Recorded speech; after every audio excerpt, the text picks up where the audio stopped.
Ini kita tulis nek krito apa kang sek diarani rasa temunung ing ati ikam seneng nyawang pasornane mripatmu cah ayu suaramu ingkang getar ne patenku agawe aku kesemsem rino lan wengi tansah kelingan marang sliramu.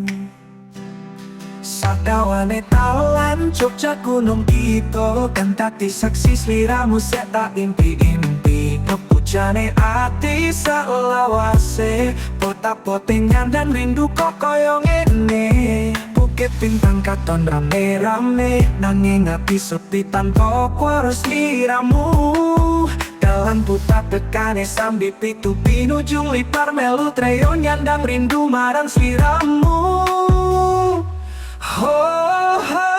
Pinolan wengi tansah kelingan kadang mripat ora bisa merem mikirake sliramu opo lakon sing mbok sandang pengen ku karo awakmu senjan mung saged kepenetro nanging jiwa iki tan ora wani apot-apote nyandang rindu marang sliramu raku jiwa keronto-ronto.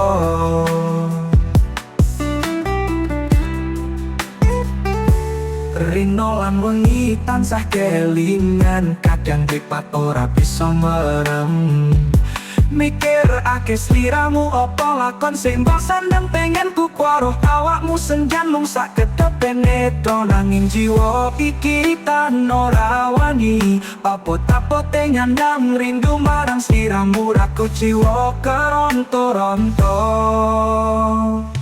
Nanging pendong aku muka-muka saras rahayu sliramu sedayang aku tutu sopo-sopo muka-muka apa ingkang dadi mimpi lan tresno mungga kawujud.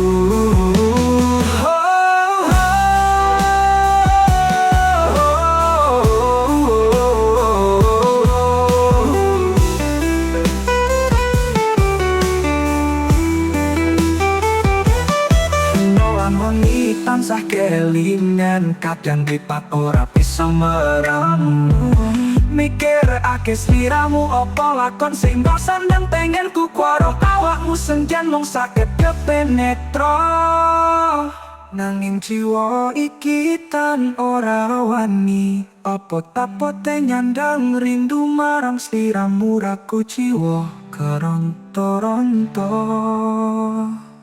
Nanging pentung aku muka-muka saras rahayu sliramu.